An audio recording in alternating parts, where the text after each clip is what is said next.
Minsan. Bakit kaya? Ibig sabihin, nasa tamang tao yata siya. Lapit na nasaktan ako.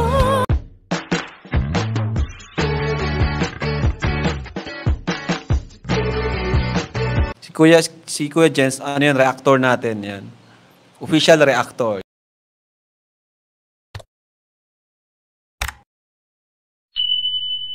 Hello mga kalingap! Welcome back sa aking YouTube channel, this is Kuya Jens. So kung bago ka lang sa aking YouTube channel, huwag niyo pong kalimutan mag-subscribe at click the bell button para like updated sa bago-upload na video. At huwag po natin kalimutan suportahan ng Butim Kalingap sa panguna ni Kuya Val Santos Matubang, Ate Edna Vlog at syempre Kalingap Rob.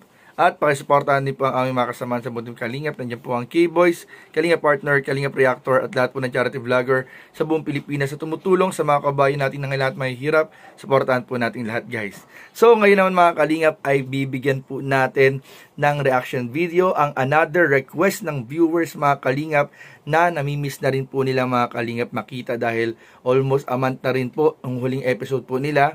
At medyo bago-bago po itong love team na ito mga Kalingap, pero marami na po agad ang nag-aabang ng next episode. Subalit alam naman po natin mga Kalingap na nitong mga nakaraan ay nagkaroon po ng mga sakit or trangkaso po ang ilan sa ating mga K-boys. Kasama na rin po dyan si Kalingap Rob na hanggang sa kasalukuyan po mga Kalingap ay nagpapagaling po. Kaya abang-abang lang po tayo mga Kalingap ng update sa ating mga hinahangaang love team at beneficiary. Subalit, grabe nagsisimula pa lang mga Kalingap, parang matatapos na yata agad.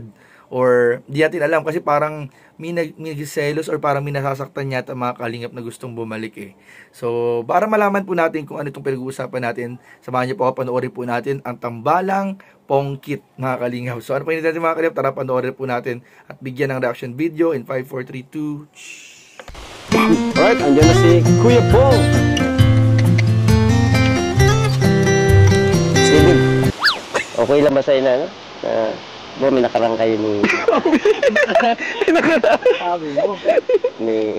Siyempre, ngayon may love team na bago si Inky, tapos magkakamera magkaayos ka. Kira ka talaga, Norman. Okay lang ako. Ito nga, hawak ko yung camera.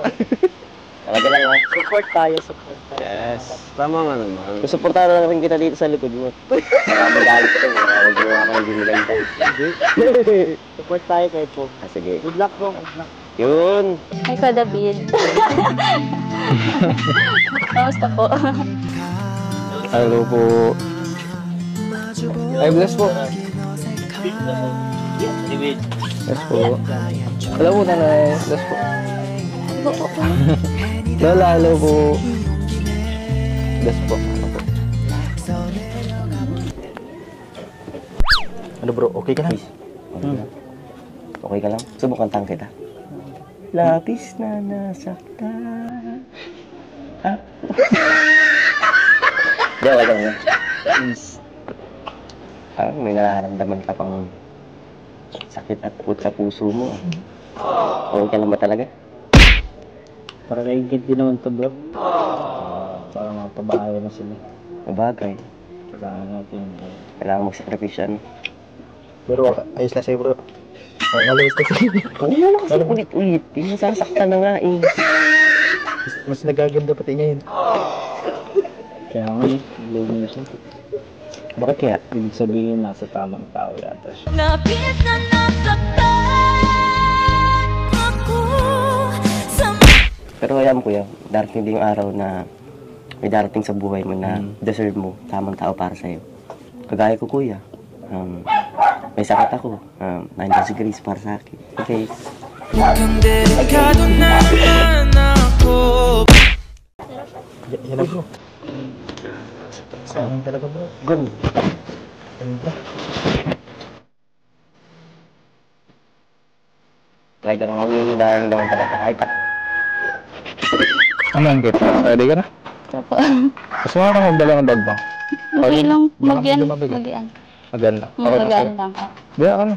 Para ano? Para comfortable ka din lumabas ka. Bagatan Feeling ko niya. din bagay sa akin. Tara. Mapaalam lang po ako. Si mama. Ay, papaalam din tayo. Tita, babay po. Una na po kami. Ano? Please. Oo. Bye. Ihatid po na lang din po siya pa uwi. Oo po.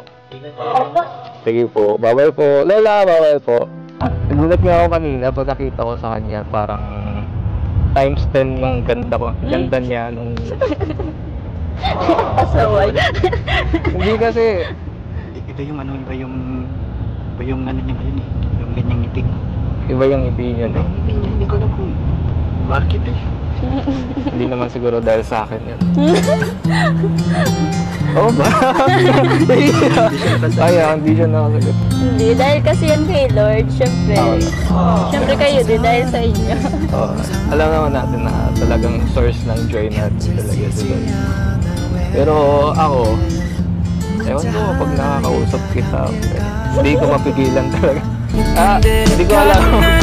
Pero pag nakausap kita, hindi ko mapigilan na gumiti. Walang ngiti ka din eh. Hindi naman sa lahat ng pagkakataon nakangiti ako, pero iba kapag kausap kita, iba yung nararamdaman. Paano? Oo, tama yun. Subunin kita.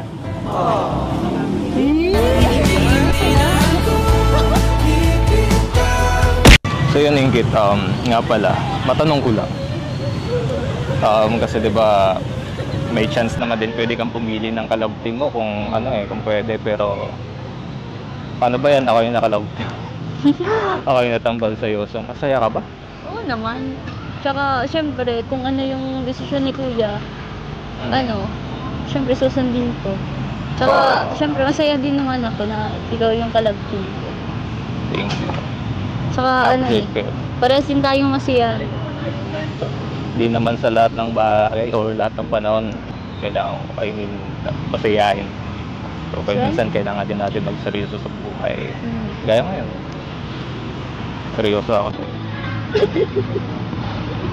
Nakakatawa dun. Wala namang masama dun single ka. Single din ako. Ngayon, siguro feeling ko okay din naman kila tita at tita. Tambalan natin. If ever man, sa mga susunod or mga nakilala na natin isa't isa, di ba? Malay mo. Malay mo. Malay mo. Di ba? Kasi, parang ang galang loob ko sa'yo. Compatible. Parang compatible tayo. Kapag nakausap kita, parang gumagaan lahat.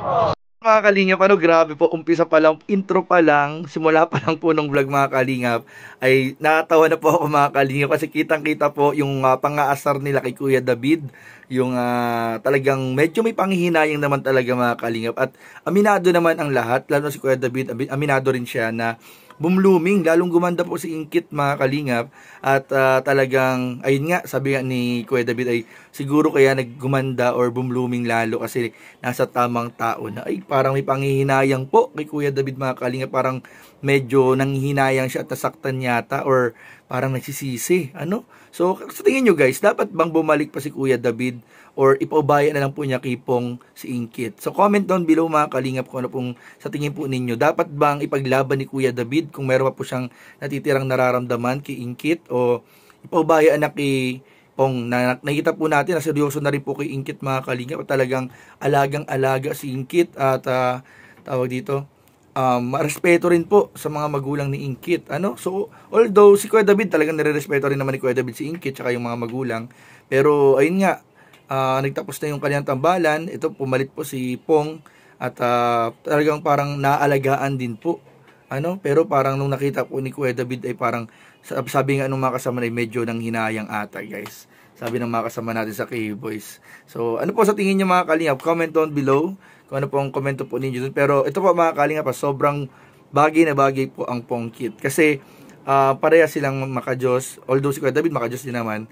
Pero yung face po nila mga kalingap, medyo nagkakahawig. Medyo magkakahawig po yung face po nila mga kalingap. At makikita po natin na parehas po sila nag-e-enjoy sa kung anong man meron sila mga kalingap sa ngayon. At talaga makikita po natin na pinapahalagahan din ni Pong yung pagiging mag-love team nila, pinapahalaga ni Ingkit yung pagiging mag-love team nila. And who knows mga kalingap, baka sa mga susunod pong episode, baka mas lalo pang lumalim yung kung ano mang meron na mamagitan sa love team na Pongkit. So, yung supportahan lang po natin mga kalingap, comment down below kung meron po kayong mga suggestions. And maraming po salamat sa inyong panonood. Don't forget to like, comment, share, and subscribe sa ating mga video. Maraming po salamat. God bless. Bye-bye.